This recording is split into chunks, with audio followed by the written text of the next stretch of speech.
नमस्कार मित्रांनो, मी नयन स्वागत करतो तुमचं माझ्या या यूट्यूब चॅनलमध्ये. आज आपण इयत्ता तिसरी मराठीचा एक धडा पाहत आहोत. शेरास सव्वा शेर.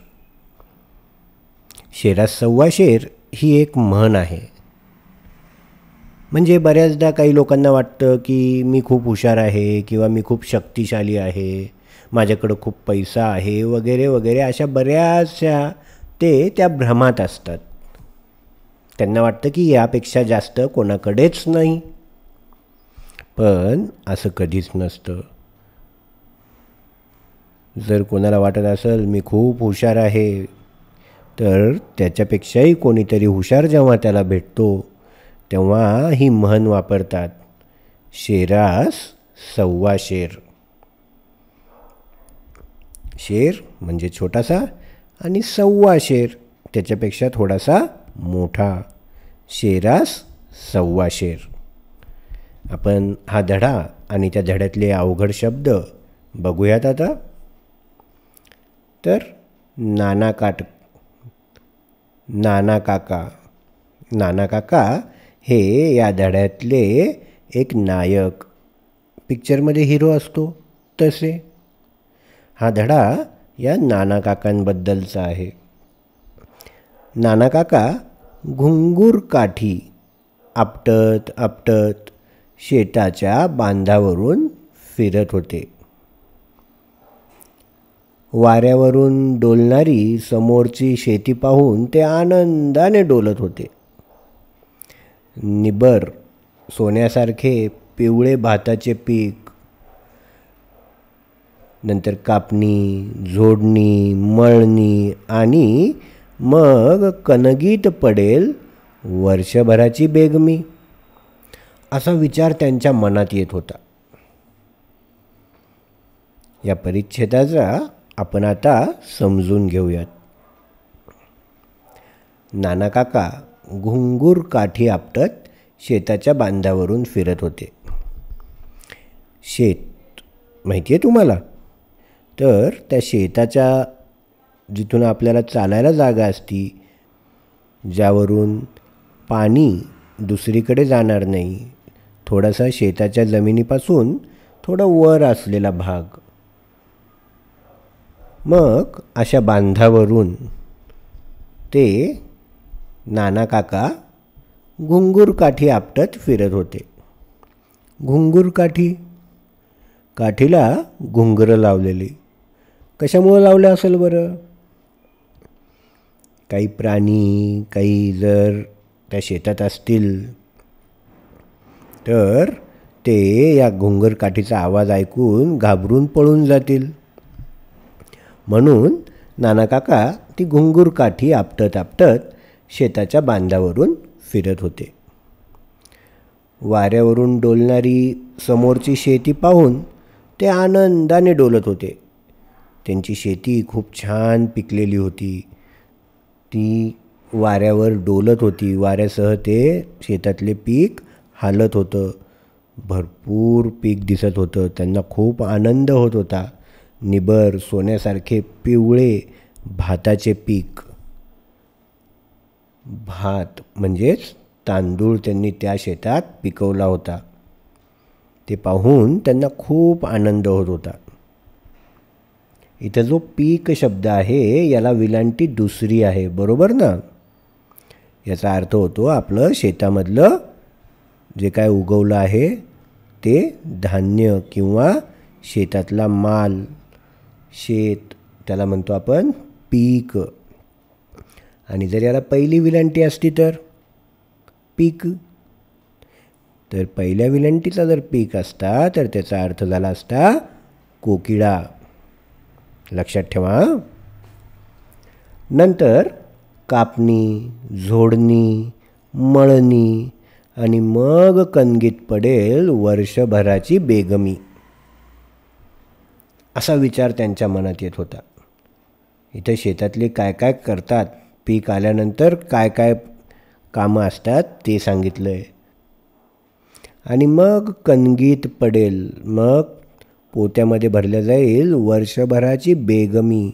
वर्षभर पुरल एवढा साठा त्या पोत्यांमध्ये भरला जाईल असा विचार त्यांच्या मनात येत होता. मग फिरता फिरता ते एक गाणं पण गात होते. निसर्गानं करुणा केली, भाते पिकुनी पिवळी झाली. निसर्गाने करुणा केली, भाते पिकुनी पिवळी झाली. असं गाणं गुणगुणत नानाकाका माळावरच्या शेतापाशी थांबले. दाणे भरलेल्या लोंब्या आडव्या पडल्या होत्या.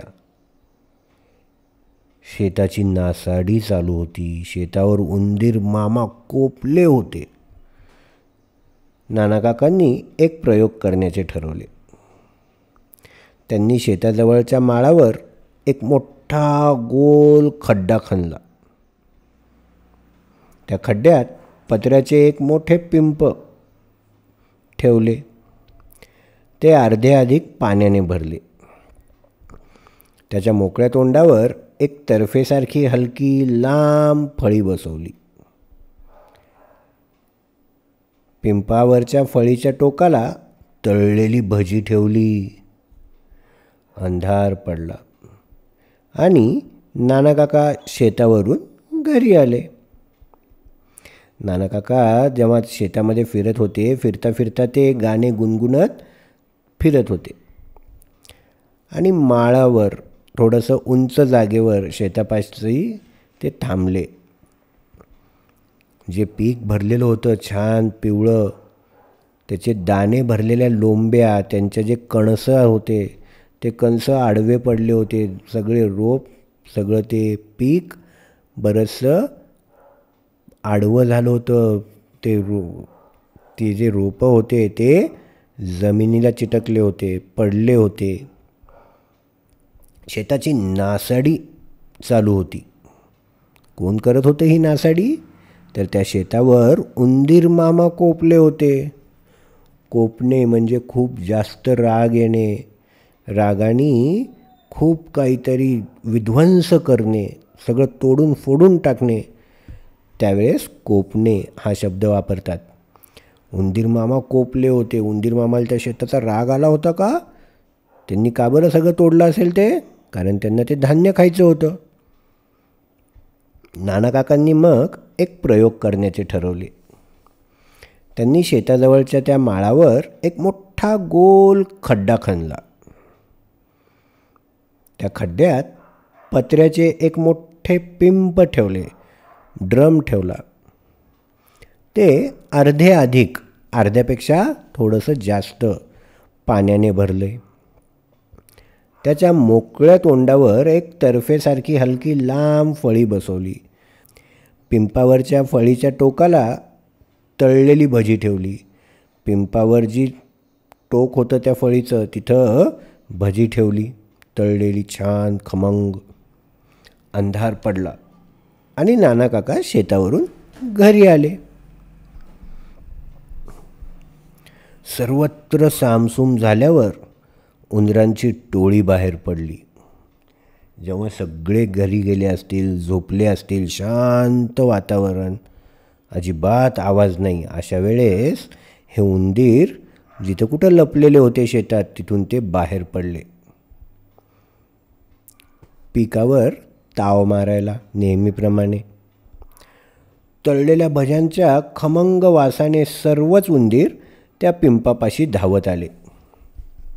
उंदरांना तो वास आला भज्यांचा आणि ते सगळे तिकडं पळत पळत पिंपापर्यंत आले. पिंपावर ठेवलेल्या फळीच्या एका टोकाला भजी ठेवलेली त्यांना त्यांना ते दिसलं तिथे की पिंपावरचं जे फळी आहे त्या फळीच्या एका कोपऱ्यात काहीतरी भजे आहेत. छान खमंग वास सुटला आहे त्यांचा. ते जसेच त्यांनी पाहिले, घाईघाईने 3-4 उंदीर पुढं धावले. त्यांच्या भाराने सगळे उंदीर, त्या फळीवर जेवढे उंदीर होते ते सगळेच्या सगळे पिंपाच्या पाण्यात डबकन पडले. सारे बुडून मेले. सकाळी सकाळी आधीरतेने नानाकाका पिंपापाशी आले. सकाळ झाली की नाना काका लगेच म्हणे, चला आता आपण जाऊ आणि बघू काय झालं आपल्या पिंपाजवळ. म्हणून ते पाहण्यासाठी त्या पिंपापाशी आले. त्यांनी जी युक्ती केली होती, त्यांनी जे डोकं लावलं होतं, त्यांनी जो विचार केला होता, ती आपली युक्ती सफल झालेली पाहून त्यांना खूप समाधान वाटले. त्यांना लक्षात आलं की हे सगळे उंदीर ते भजे खाण्यासाठी आले आणि या पिंपामध्ये डुबून मरून गेलेत. संध्याकाळी पुन्हा खमंग भजी ठेवून नाना काका घरी आले. परत दुसऱ्या दिवशी सकाळी नाना काका पिंपापाशी गेले. पण यावेळेस फळीवरची भजी फस्त केलेली होती. पण पिंपामध्ये मात्र एकही उंदीर दिसला नाही. त्यांना फार आश्चर्य वाटले. हा काय प्रकार आहे हे त्यांनी जाणून घ्यायचे ठरवले. पहिल्या रात्री तर सगळे उंदीर पिंपामध्ये येऊन मरून गेले भजे खायच्या नादात. पण दुसऱ्या दिवशी पण त्यांनी जेव्हा तसं केलं, दुसऱ्या रात्री जेव्हा उंदीर तिथं आले, उंदरांनी सगळे भजे तर खाल्ले, पण एकही उंदीर मेला नाही. उंदरांनी सुद्धा युक्ती केली हो. काय युक्ती केली बघा. असे ही तरफ बसवली होती. उंदीर तिथं आले आणि त्या भजे खाण्याच्या नादात सगळे उंदीर या पिंपाच्या पाण्यात डुबून मरून गेले होते पहिल्या दिवशी. मग दुसऱ्यांदा काय झालं, संध्याकाळी अंधार पडायच्या सुमारास नाना काकांनी खमंग वास सुटलेली भजी फळीच्या एका टोकावर ठेवली आणि जवळच्या झाडाच्या आडोशाला ते लपून बसले. झाडाच्या मागं लपून बसले. रात्र चांदणी होती. नीरव शांतता पसरली होती. उंदरांची फौज स्वारीवर निघाली. सर्वत्र भज्यांचा वास सुटला होता. मोठ्या आधीरतेने उंदीर पिंपापाशी जमले. आपसात काहीसे कुजबुजले. त्यांच्यापैकी 4-5 उंदीर पिंपाबाहेरच्या फळीच्या टोकावर बसले व एक उंदीर फळीवरून पुढे सरसावला. प्रत्येकाने एक एक करून तिथली सर्व भजी आणली. ती सर्व भजी त्या चतुर उंदरांनी कुरतडून मजेने खाल्ली आणि पुढच्या मोहिमेवर कूच केले. संध्याकाळी अंधार पडायच्या सुमारास जेव्हा नाना काका परत तसं भजे ठेवले आणि ते लपून बसले होते पाहायला उंदीर काय करतात, कसे ते उंदरांनी भजे खाल्ले आणि एकही उंदीर गेला नाही पिंपामध्ये. मग रात्र चांदणी होती. पौर्णिमेची रात्र असेल, चंद्र आला असेल. त्याच्यामध्ये नीरव शांतता पसरली होती. एकदम शांत, कोणताच आवाज होत नव्हता. आणि मग अशी शांतता दिसल्यावर उंदरांची फौज स्वारीवर निघाली. स्वारीवर निघाली म्हणजे लढाईसाठी निघाली. जी फौज होती उंदरांची ती लढाईसाठी निघाली असं म्हणाले. लढाई त्यांच्या पोटासाठी, त्यांना खाण्यासाठी, खायचे पदार्थ मिळवण्यासाठी ती निघाली होती. सर्वत्र सगळीकडे भज्यांचा वास सुटला होता. मोठ्या आधीरतेने उंदीर पिंपापाशी जमले.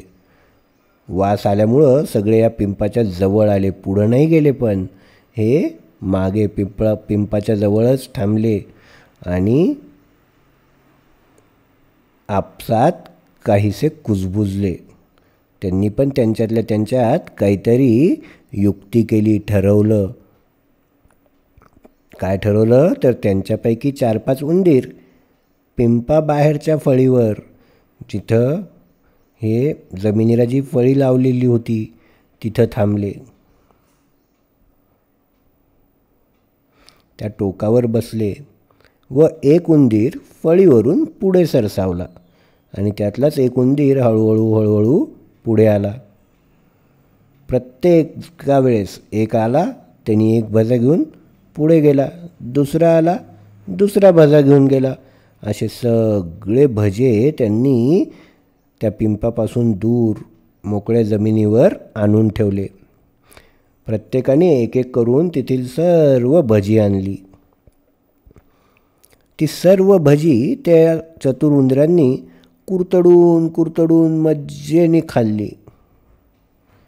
इकडे मस्त त्यांची पार्टी झाली. ती भजी त्यांनी छान सगळ्यांनी मिळून कुरतडून खाल्ली आणि पुढच्या मोहिमेवर कूच केले. पुढची मोहीम म्हणजे नाना काकांचं शेतात पिकलेलं धान्य, तांदूळ ते खाण्यासाठी, त्या मोहिमेवर जाण्यासाठी कूच केले, पुढे सरसावले, निघून गेले.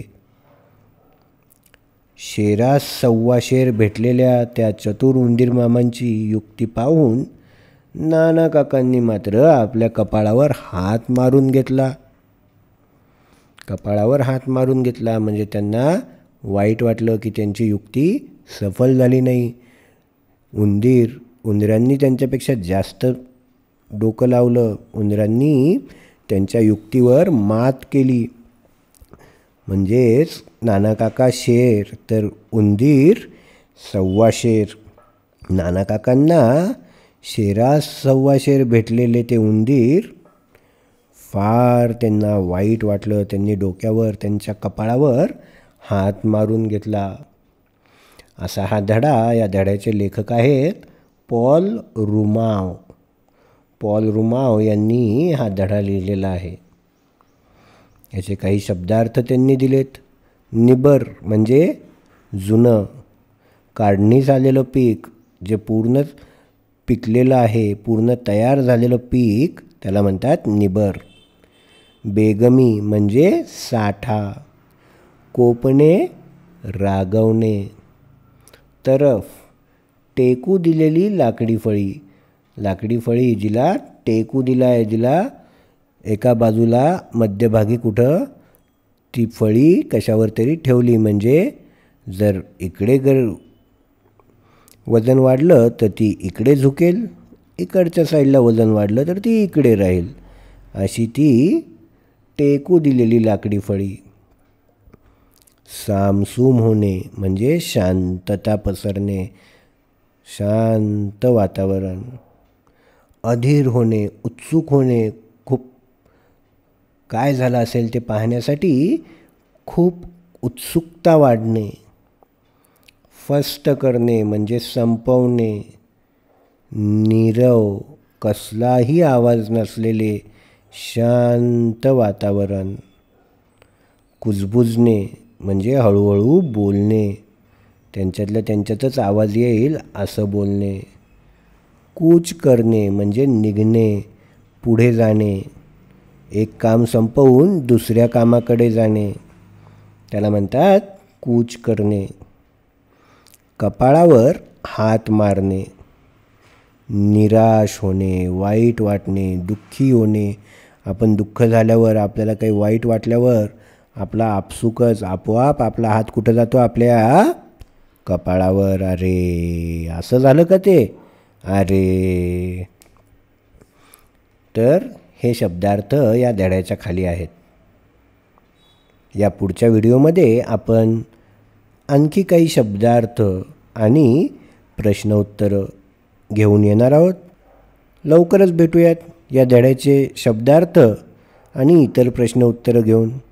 तोपर्यंत बाय बाय.